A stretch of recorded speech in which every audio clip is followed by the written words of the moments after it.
नमस्कार प्रेक्षकांनो.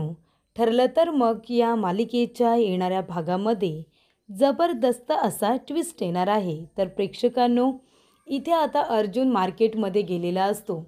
मार्केटमध्ये गेल्यानंतर अर्जुन आणि साक्षी हे दोघेजण नकळतपणे एकमेकांना धडकतात.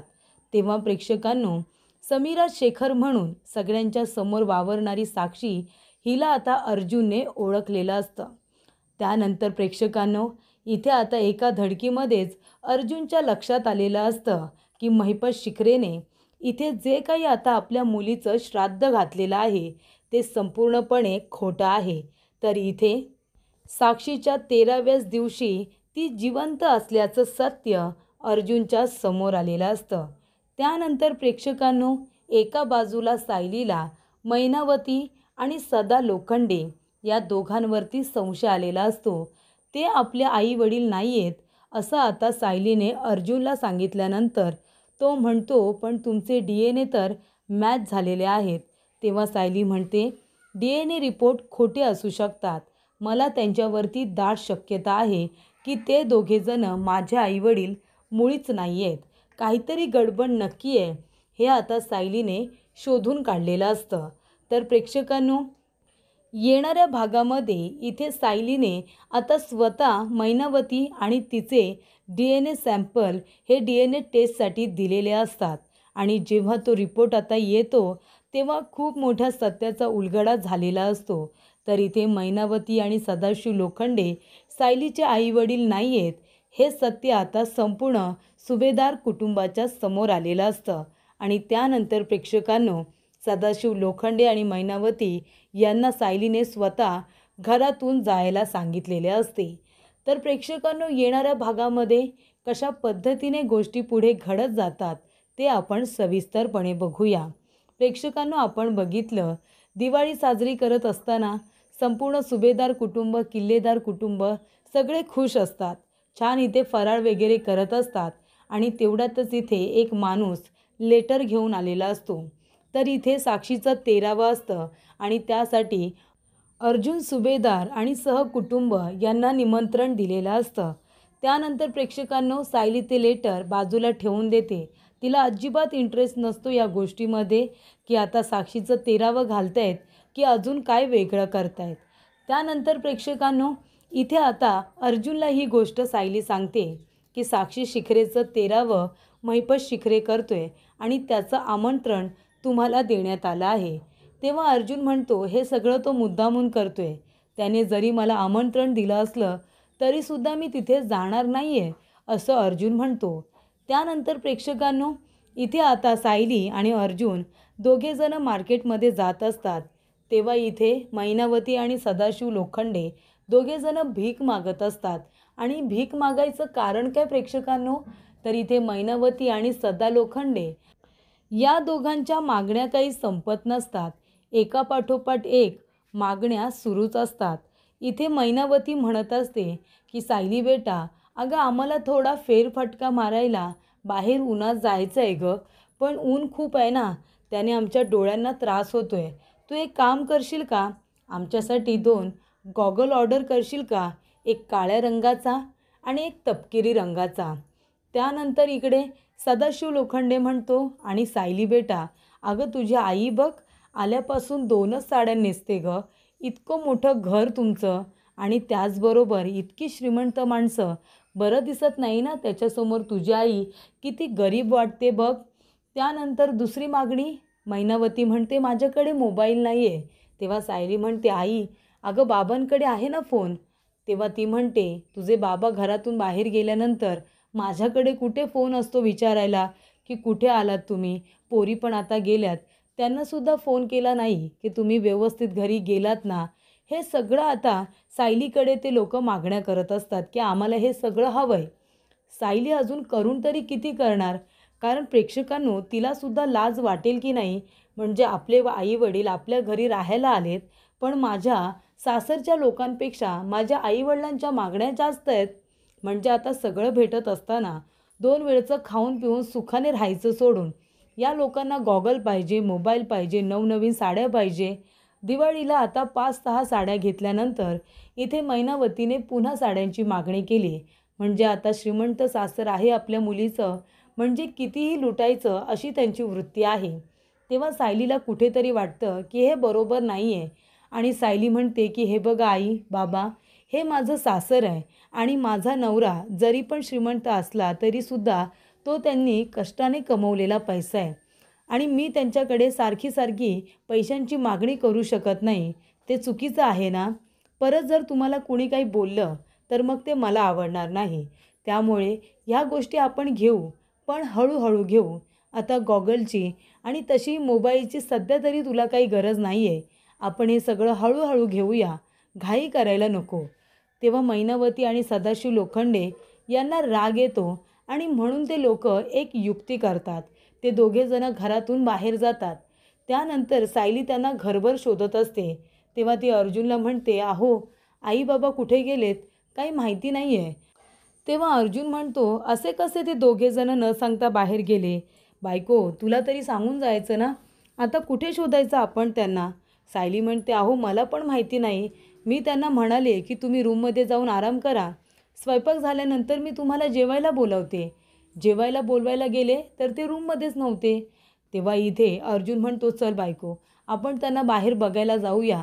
ते घरी तर गेले नसतील ना, बरेच दिवस आपल्याकडे आहेत, कदाचित घरी गेले असतील ना त्यांच्या दुसऱ्या मुलींना भेटायला. तेव्हा इथे सायली म्हणते, चला तुम्हाला त्यांचं घर माहिती आहे ना, आपण जाऊया.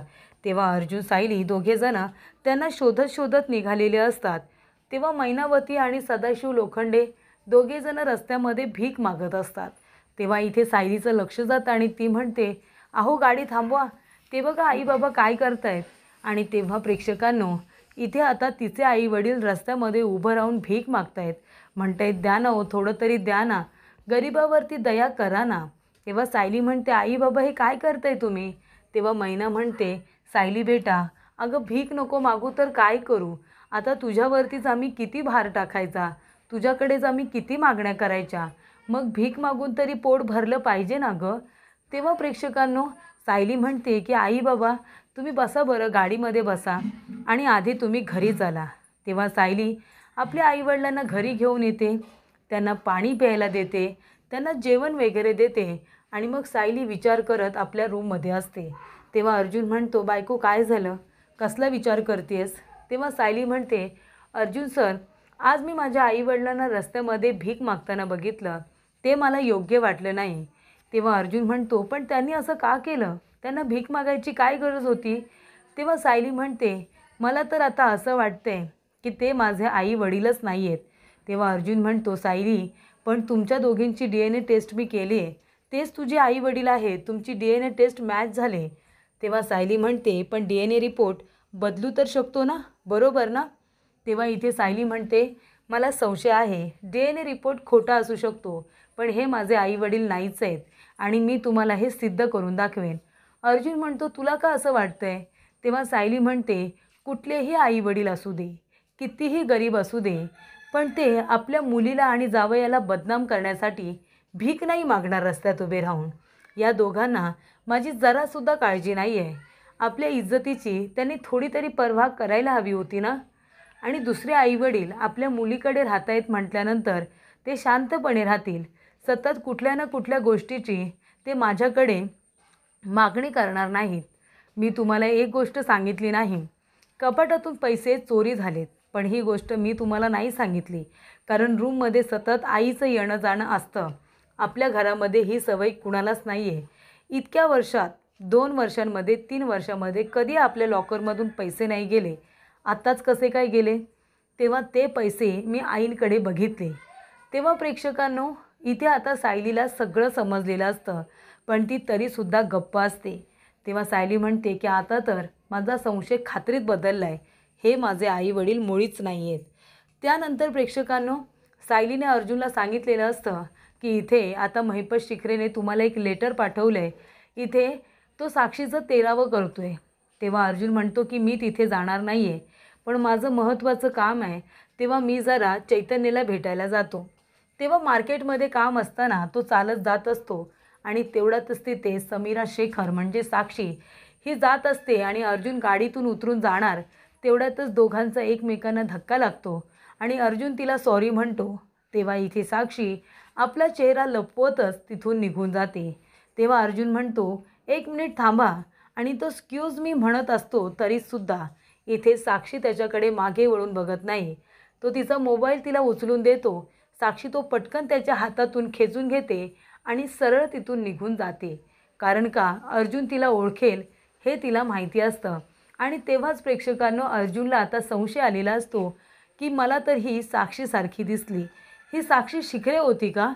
तेव्हा इथे आता तिचा आवाज आणि तिचा चेहरा हा त्याला ओळखीचा वाटतो आणि ती साक्षी आहे असंच आता अर्जुनला वाटत असतं.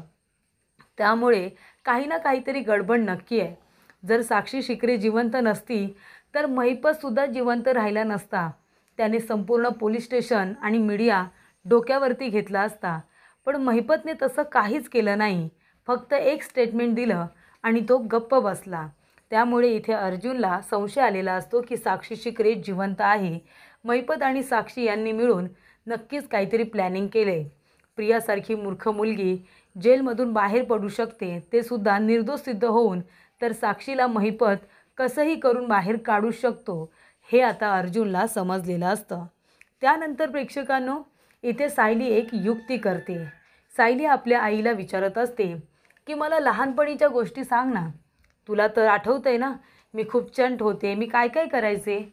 तेव्हा इथे तिची आई म्हणते, अगं सांगितलं ना, कुणाची पेन्सिल चोरायचीस, कुणाचा खोर रबर चोरायचीस, बऱ्याच चोऱ्या माऱ्या करायचीस तू लहानपणी. तेव्हा सायली म्हणते, पण मला तर चोरी केलेली अजिबात आवडतच नाही.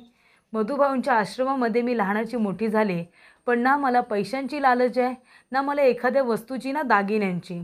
आता पण जर तू मला बघत असशील तर मी कधीतरी तुला लालचपणा करताना दिसले का? तेव्हा इथे मैनावती आता गप्पच बसते. तेव्हा सायली म्हणते, आणि अजून माझ्या अंगावरती कुठली खूण वगैरे आहे का? जन्मखूण वगैरे असं काही तीळ वगैरे माझ्या अंगावरती आहे? तेव्हा मैनावती म्हणते, तुझ्या अंगावरती नाही, पण तुझ्या इथे पाठीमागे एक एवढा मोठा तीळ होता, चामखीळ होती. बाकी कुठे जन्मखूण वगैरे नाही गं. म्हणजे मला तरी नाही आठवत. जन्मखूण वगैरे नव्हती तुझ्या अंगावरती. तेव्हा प्रेक्षकांनो इथे आता सायलीचं मन तिला सांगतं की मला जे वाटतंय तेच योग्य आहे. जर ही मला स्वतःला माझी आई म्हणवते तर मग माझ्या तळपायावरती असलेली तुळशीपत्राची जन्मखूण त्याबद्दल या दोघांना कसं काही माहिती नाही आहे आणि मी सांगणारसुद्धा नाही. पण आता एका गोष्टीची मला खात्री पटली आहे, ती म्हणजे हे दोघेजणं माझे आईवडील मुळीच नाही आहेत. जर असते तर यांना माझ्या तुळशीपत्राबद्दल बरोबर माहिती असतं. त्यानंतर प्रेक्षकांनो इथे आता सायली म्हणते की इथे DNA टेस्टचे रिपोर्ट कसे काय मॅच झाले मला माहिती नाही. याच्या मागे काहीतरी षडयंत्र नक्की असू शकतं. पण आता मलाच एक सुमडीमध्ये काम करायचं आहे. तेव्हा सायलीने सुद्धा आपल्या इथे चातुर्याने एक महत्त्वाचं काम केलेलं असतं. तिला आता पुरावा हवा असतो. अर्जुनने इथे तयार केलेल्या DNA रिपोर्टवरती तिचा विश्वास नाही. तेव्हा सायली स्वतः आपली DNA टेस्ट करते. ती आता मैनावतीच्या रूममध्ये जाते आणि तिच्या फणीमधून तिचा एक मोठा लांब सडक केस मिळवते आणि तो आता एका छोट्या पिशवीमध्ये टाकून आपल्याबरोबर घेऊन जाते. त्यानंतर लॅबला गेल्यानंतर ती स्वतःचा एक केस काढते आणि म्हणते की मला या सॅम्पलची DNA टेस्ट करायची आहे. आणि इथे आता सायली स्वतः खरं खोटं करणार असते. डिरेक्टली सगळ्यांसमोर ती पुरावाच घेऊन येणार असते. त्यानंतर प्रेक्षकांनो इथे आता सायलीने स्वतः DNA टेस्टसाठी सॅम्पल दिलेले असतात आणि सांगितलेलं असतं की रिपोर्ट घ्यायला मी उद्या स्वतः इथे येईन. त्यानंतर प्रेक्षकांनो सायली घरी येते, कुणाला काहीसुद्धा कळू देत नाही आणि रात्रभर तिला झोप लागत नाही, कारण तिला खरं खोटं करायचं असतं. त्यानंतर सायली सकाळी लॅबला लवकरात लवकर जाऊन थांबते, जेणेकरून कुणीच त्या सॅम्पलबरोबर छेडखानी करायला नको. त्यानंतर प्रेक्षकांनो इथे आता रिपोर्ट तयार झाल्यानंतर सगळ्यात आधी सायली तो रिपोर्ट घेते आणि चेक करते. तेव्हा तिच्या मनाची शांतता होते, जेव्हा तिला कळतं की मैनावती आणि सदा लोखंडे तिचे आईवडील नाही आहेत. रिपोर्ट निगेटिव्ह आलेला असतो आणि त्यामुळे इथे सायलीच्या जीवात जीव येतो. तो रिपोर्ट घेऊन ते आता सुभेदारांना एकत्र बोलावते. मैनावती आणि सदाशिव लोखंडे यांना एकत्र बोलावते आणि ती म्हणते की मी तुमची मुलगी नाही आहे. हा बघा DNA रिपोर्ट. तुम्हाला काहीतरी गैरसमज झाला आहे किंवा अर्जुन सरांचा गैरसमज झाला असेल की तुम्ही माझे आईवडील आहात, पण तुम्ही माझे आईवडील नाही हे आता सिद्ध झाले. त्यानंतर प्रेक्षकांनो, इथे आता सायली म्हणत असते की आत्तापर्यंत मी तुम्हाला माझे आईवडील समजले. तुम्हीसुद्धा मला माझे आईवडील कधी वाटलातच नाही. तुम्हाला बघितल्यानंतर मला एकही गोष्ट लहानपणीची आठवली नाही. पण मला तुमचा अनादर करायचा नाही आहे. तुम्ही आता इथे मुलगी म्हणून थोडे दिवस राहिलात, मला तुमची सेवा करता आली. पण बास झाला आता. मी तुमची मुलगी नाही आहे हे सिद्ध झाले ह्या रिपोर्टवरून.